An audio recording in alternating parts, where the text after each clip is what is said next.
Kasus tambang ilegal yang menyeret sejumlah perwira tinggi dan perwira menengah Polri kembali mengemuka di sela sidang mantan Kadif Propam Polri Verdi Sambo. Sambo mengkonfirmasi di Pengadilan Negeri Jakarta Selatan pada 22 November lalu bahwa surat penyelidikan yang beredar di publik adalah benar dan asli. Lalu bagaimana perjalanan kasus tambang ilegal ini? Saya akan ajak Anda untuk melihat bersama, kita flashback lagi. Kasus tambang ilegal pertama kali ini terungkap ke publik lewat pengakuan mantan anggota Polri yang namanya adalah Ismail Bolong lewat video yang dibuat pada Februari 2022. Nah, pada video itu Ismail mengungkap permainan tambang ilegal di Kalimantan Timur yang melibatkan sejumlah perwira tinggi dan perwira menengah Polri. Meskipun dibuat pada Februari 2022, video itu baru viral di media sosial pada awal November lalu. Kemudian setelah video pengakuan itu, Ismail Bolong kemudian memutuskan untuk pensiun dini pada 1 Juli 2022. Nah, Ismail ini mengajukan pensiun dini di bulan Maret dan ia mengaku memutuskan pensiun karena tertekan. Akhirnya ia mengajukan pensiun dini. Kemudian setelah video pengakuan itu viral pada awal November, tidak lama kemudian Ismail Bolong meralat video pengakuan yang dibuat pada Februari 2022 itu. Nah, Ismail ini mengklaim pembuat video pengakuan itu atas tekanan Karo Paminal Polri saat itu, Hendra Kurniawan yang juga terseret kasus pembunuhan Brigadir Yosua. Video pengakuan Ismail Bolong ini menyebutkan nama-nama perwira tinggi dan perwira menengah Polri, termasuk Kabar Reskrim.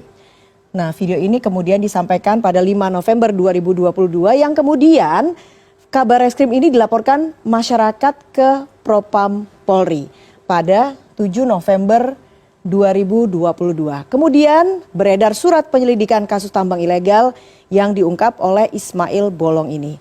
Kemudian surat penyelidikan itu yang ditandatangani oleh Verdi Sambo pada saat itu menjabat sebagai Kadif Propam.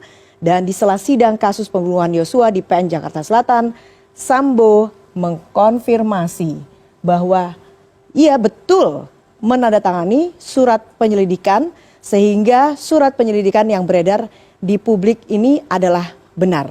Lalu sebetulnya selain mantan anggota polisi, siapa sebetulnya Ismail Bolong ini? Oke, kita lihat bersama. Nah, Ismail Bolong sebelum keluar dari Polri ini berpangkat Aibtu. Ia bertugas di Satintelkam Polresta Samarinda. Kemudian kegiatan sampingannya adalah sebagai pengepul tambang batu bara ilegal. Ini dilakukan pada bulan Juli 2020 sampai November 2021. Dari hasil kegiatannya itu, Ismail bisa meraup keuntungan dapat cuan 5 sampai 10 miliar rupiah per bulan. Dalam pengakuannya, Ismail mengaku berkoordinasi atas kegiatan tambang ilegal itu dengan Kabar Reskrim dan memberikan uang sebanyak 3 kali dengan total uang yang diberikan sebesar 6 miliar rupiah. Nah, ini terungkap pada video yang kemudian disampaikan pada bulan Februari kemudian viral di awal November.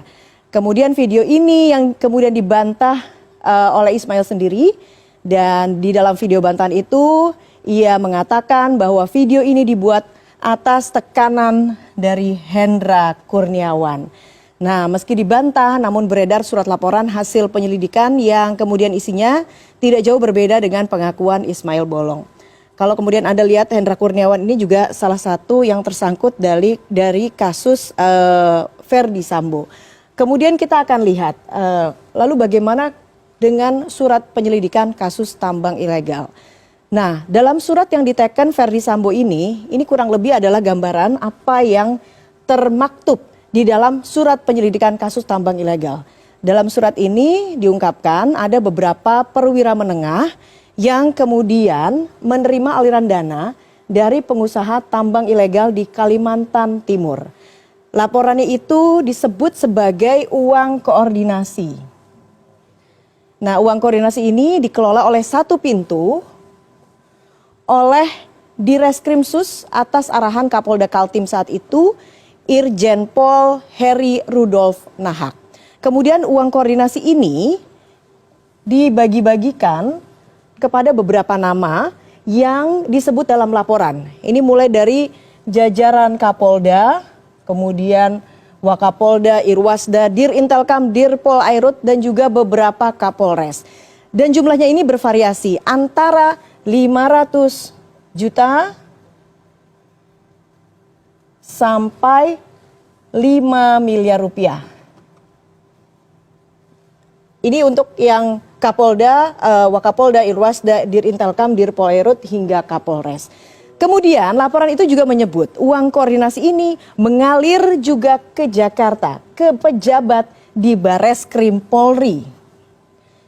Nah, ini termasuk menyeret nama Kabareskrim Polri. Lalu lantas seperti apa pengungkapan kasus ini? Dan benarkah isi laporan penyelidikan yang ditandatangani oleh Verdi Sambo?